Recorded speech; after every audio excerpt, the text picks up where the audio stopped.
Fala galera, seja bem-vindo aqui ao meu canal, me chamo Fred Sardinha. Cada dia que passa eu vou descobrindo como que o ser humano necessita de descoberta.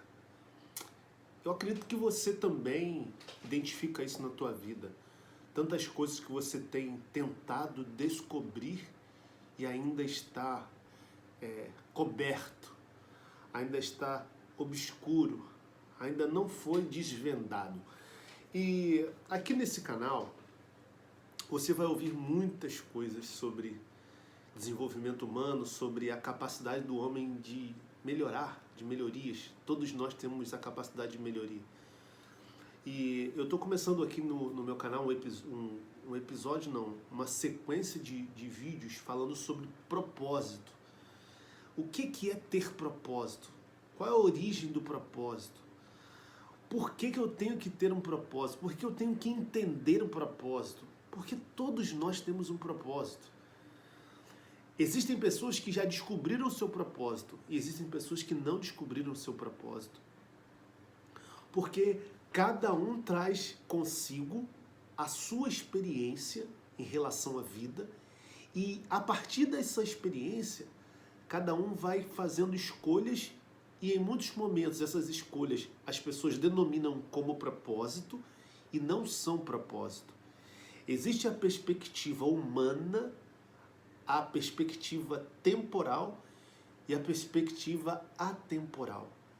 Quando nós falamos da perspectiva temporal, nós estamos falando da existência, daquilo que é material, daquilo que é visível, daquilo que a gente pode tocar, manipular, tentar controlar, mas que tem um fim, é algo finito.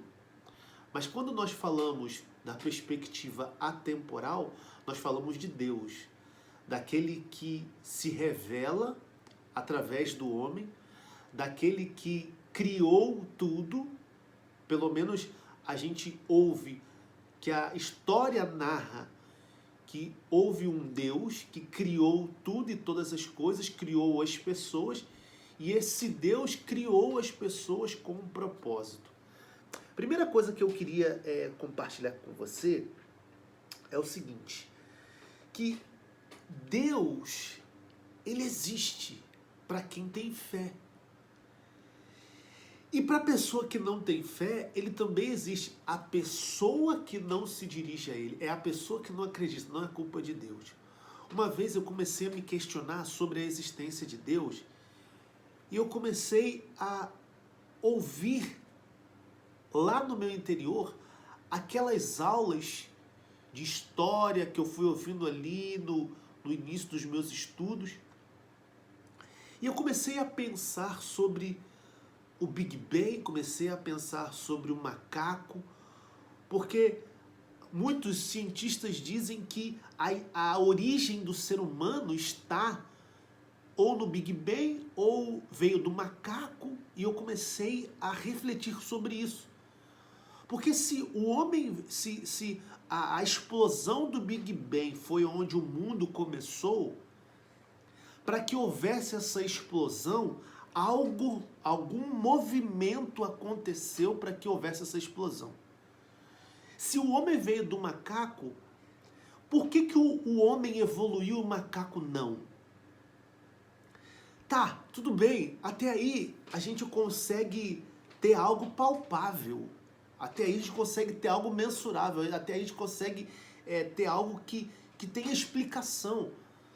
Só que se a gente pega antes do macaco, antes do Big Bang, antes dessas teorias, a gente vai ter que chegar em algum lugar. Alguém antecedeu o Big Bang. Algo antecedeu o Big Bang. Algo antecedeu o macaco.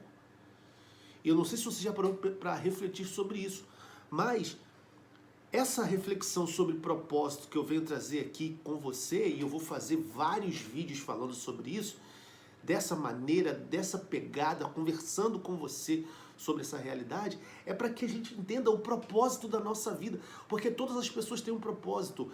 Eu sei que existem pessoas que têm um propósito somente material, a pessoa tem um propósito egocêntrico, a pessoa tem um propósito dela, e isso não tem nada de errado, o propósito é dela. Mas quando o nosso propósito ele está somente resumido em nós mesmos, dentro de nós, isso tem um fim. E quando tem um fim, a gente vai querer buscar outras coisas para dizer que é propósito, e isso nunca vai ter fim.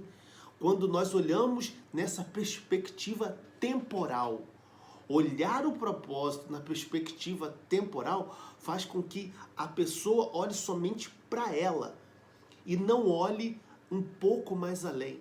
Quando nós falamos do propósito temporal, nós olhamos que a origem do homem vem do macaco, as coisas que começaram no Big Bang, as coisas só são direcionadas para aquilo que é finito.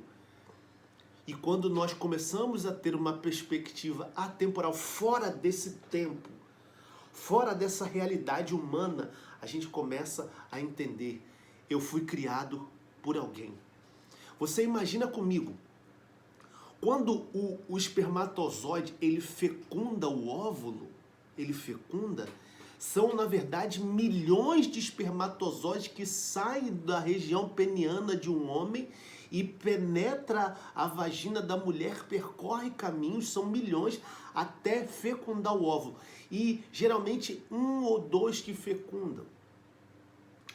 Para pensar que a tua vida, cada vida é um verdadeiro milagre. No sentido amplo da palavra, não um milagre que a gente ouve dizer, Jesus fez um milagre. Não, não é esse milagre. O sentido mais amplo da palavra, um milagre de milhões, de saírem milhões de espermatozoides e conseguir fecundar aquele óvulo. Presta atenção. Não é um querer muito